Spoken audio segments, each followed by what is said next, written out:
Poutine est un homme très intelligent et calculateur. Il a été très difficile de trouver des moyens de pression et des moyens de le contraindre.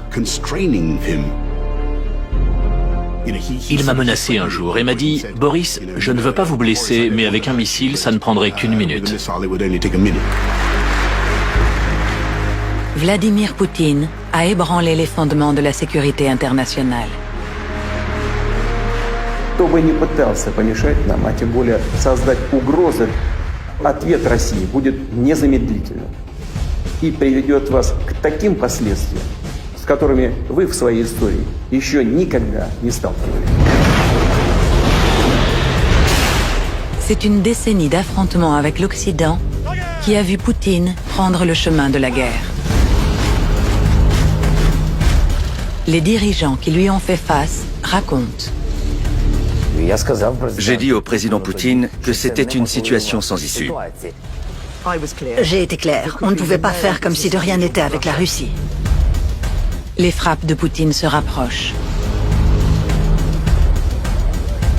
Rien n'est laissé au hasard. On doit examiner toutes les possibilités de répondre à une provocation scandaleuse. L'Europe et l'Amérique affrontent leur plus grande épreuve depuis des décennies. On a tout fait pour essayer de les convaincre de changer leurs plans, jusqu'à ce que les chars roulent et que les avions volent. L'enjeu pour Poutine était son projet de reconstruction de l'Empire soviétique. J'ai dit, si demain la Russie occupe l'Ukraine, j'ai une question pour vous. Pourquoi ne me donnez-vous pas aujourd'hui les moyens pour l'en empêcher?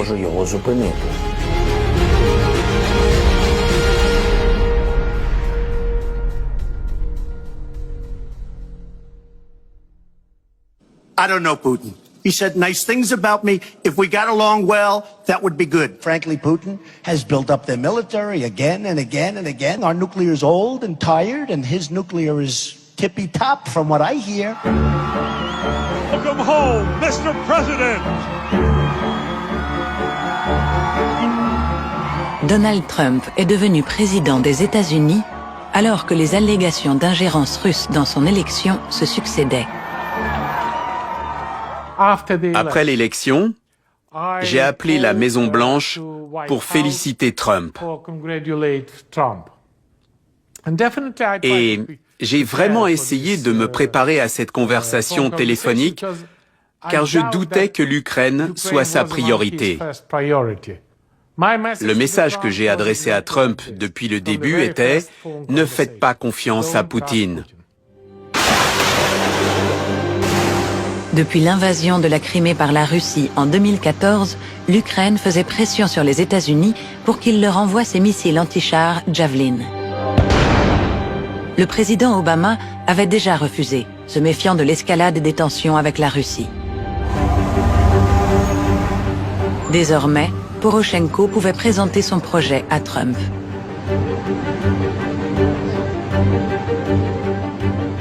On pouvait voir que Poroshenko était en sueur et très nerveux. Je n'oublierai jamais l'expression sur son visage en entrant dans le bureau. Il était très agité parce que beaucoup de choses étaient en train de se jouer.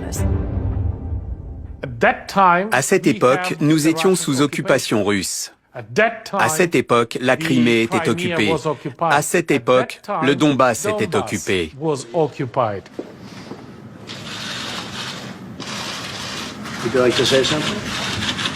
That's a great honor and a great pleasure to be together with you, dear Mr. President, one of the most reliable, supportive, and strategic partner for Ukraine. Le président a très bien accueilli Poroshenko. C'est un homme d'affaires brillant, tout comme Trump. Je pense que c'est pour ça qu'ils se sont bien entendus. And it's a great honor to have you, Mr. President. Thank you. J'ai dit, Monsieur le Président, nous avons besoin d'armes létales. Les Javelins sont des armes anti-chars très efficaces. Poroshenko a su démontrer que l'occupation russe continuait d'avoir un effet dévastateur sur le peuple ukrainien et les forces armées. Trump a reconnu que l'Ukraine était soumise à de sérieuses contraintes et qu'elle avait besoin de capacités de dissuasion. J'étais fier d'être sorti du bureau ovale avec des ailes dans le dos. J'étais également fier que le président Trump m'ait promis des missiles Javelin. C'était un grand jour. Mais la réalité n'était pas si simple.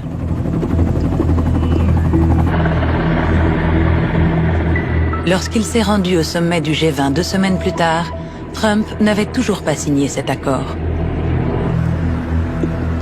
Il devait y rencontrer Poutine en personne pour la première fois. Les Russes et le président Poutine nous ont clairement laissé entendre qu'ils seraient évidemment très hostiles s'il y avait des transferts d'armes, en particulier de missiles anti-chars Javelin vers l'Ukraine.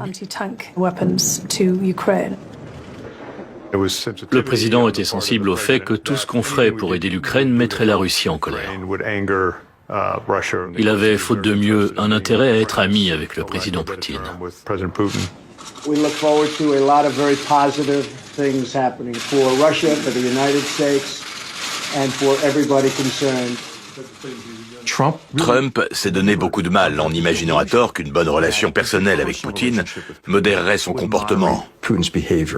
Я очень рад с вами познакомиться, господин президент, и надеюсь, что, как вы сказали, наша встреча принесет позитивный результат. Thank you. Here we go. Here we go. Thank you. Thank you very much. Thank you. À Washington, l'équipe de sécurité nationale tentait de persuader Trump de tenir sa promesse à Poroshenko. J'ai dit qu'aucun char russe ne serait touché par un missile Javelin s'il n'attaquait pas l'Ukraine. Pas un soldat russe ne serait blessé ou tué par des munitions fournies par les Américains s'il n'attaquait pas l'État souverain qu'est l'Ukraine. J'ai essayé de démontrer que la Russie profitait des faiblesses. Et je crois que la Russie a envahi l'Ukraine en 2014 parce que Poutine s'est dit « je peux m'en tirer et les Américains ne feront rien ». Donc je pense que fournir des capacités défensives à l'Ukraine était important pour dissuader la Russie. Le président Trump a accepté. Fin 2017, Trump a donné l'ordre d'envoyer des armes létales à l'Ukraine.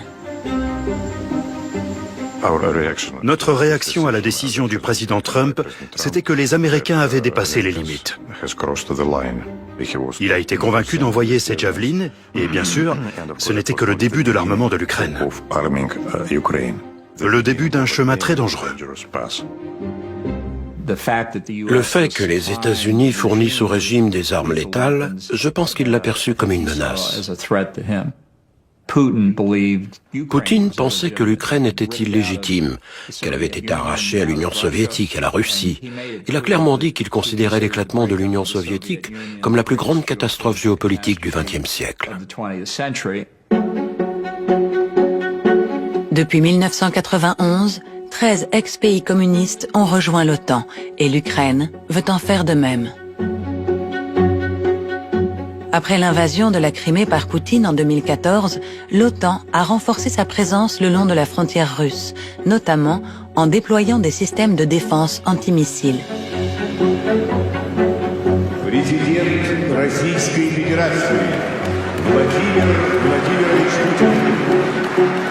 En pleine campagne, Poutine a utilisé ce qu'il considérait être une menace envers l'Occident comme argument électoral. Несмотря на наши многочисленные протесты и призывы, американская машина заработала. Конвейер пошел.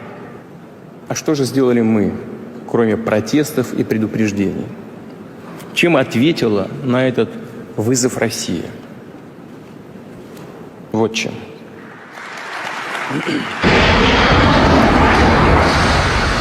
У новой системы ограничений по дальности практически нет. В силу его характеристик никакие, даже перспективные системы ПРО ему не помеха. Était-ce le signe de quelque chose de concret ou simplement une démonstration de force? Pour essayer de dire, c'est moi l'homme fort ici, je pourrais le faire si je le voulais. Dans la même semaine, la première ministre britannique allait devoir faire face à une menace russe sur son propre territoire. Mon secrétaire particulier m'a prévenu qu'un père et sa fille avaient été pris d'un malaise à Salisbury. Quand on m'en a parlé la première fois, ce n'était pas tout à fait clair. Mais assez rapidement, c'est devenu évident qu'il s'agissait de l'utilisation d'une arme chimique, un agent neurotoxique. The government has confirmed that the two people suspected of being poisoned in Salisbury are a former Russian spy and his daughter.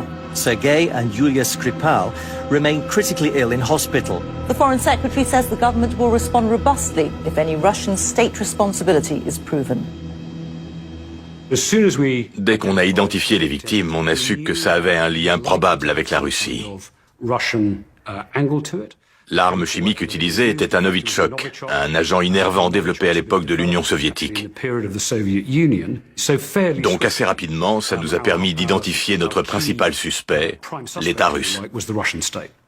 C'était un piège, un coup monté. Ça n'avait aucune explication logique.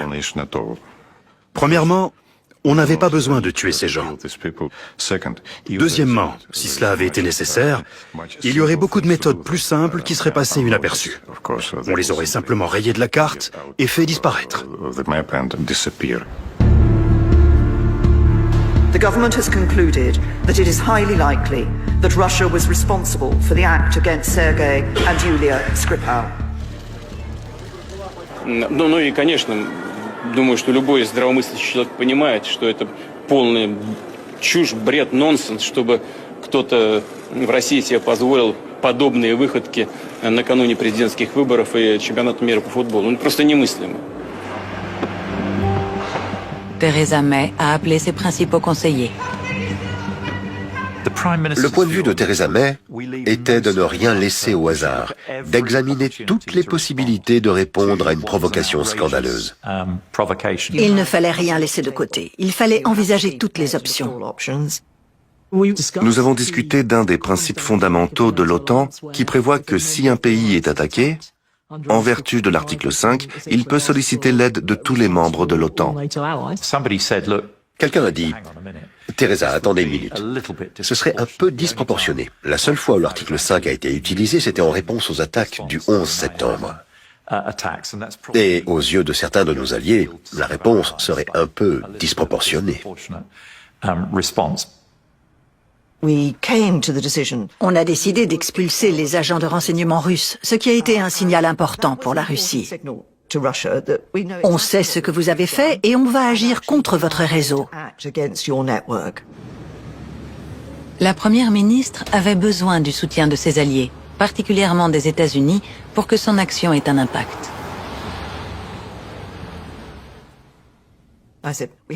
J'ai dit, nous avons une attente très claire des États-Unis, au vu de notre relation privilégiée. Si les États-Unis veulent s'assurer que la Russie reçoive un message clair sur les armes chimiques, ils doivent se tenir à nos côtés. Qui allez-vous croire? Le Royaume-Uni, un allié de longue date, ou la Russie? Trump a dit « Demandez aux Européens ». Et s'ils agissent, ce dont je doute fort, peut-être que j'agirai. Mais je ne vais certainement pas prendre des risques si eux n'en prennent pas. On a négocié tout le week-end pour s'assurer que chaque pays fasse quelque chose. J'ai parlé à mon homologue français, il m'a dit « On appelle les Italiens, vous appelez les Allemands ». Mon homologue autrichien m'a dit « Vous savez, tout ça, c'est vraiment super, Fiona. Mais les Russes sont très gentils avec nous. Rien de tel n'est arrivé ici. » Quand je repense à ce qui s'est passé pendant la guerre froide, Vienne et l'Autriche étaient au centre de l'espionnage et de ce genre d'événements. Des films ont été tournés à ce sujet. Je me suis demandé, n'y avait-il pas eu le troisième homme? Seuls 16 pays de l'Union européenne ont décidé d'agir, les autres n'ont rien fait. La France et l'Allemagne en ont expulsé 4 chacun. Je pense que d'autres pays en ont expulsé aussi quelques-uns. L'Ukraine, 13. Fantastique. It's the greatest collective expulsion of Russian diplomats and intelligence officials in history. So far, more than 130 diplomats or spies will have to leave 24 countries. It's rare that words in diplomacy are backed up by so much action. La Russie a immédiatement réagi en expulsant des diplomates britanniques et ceux de tous les pays qui avaient soutenu Theresa May.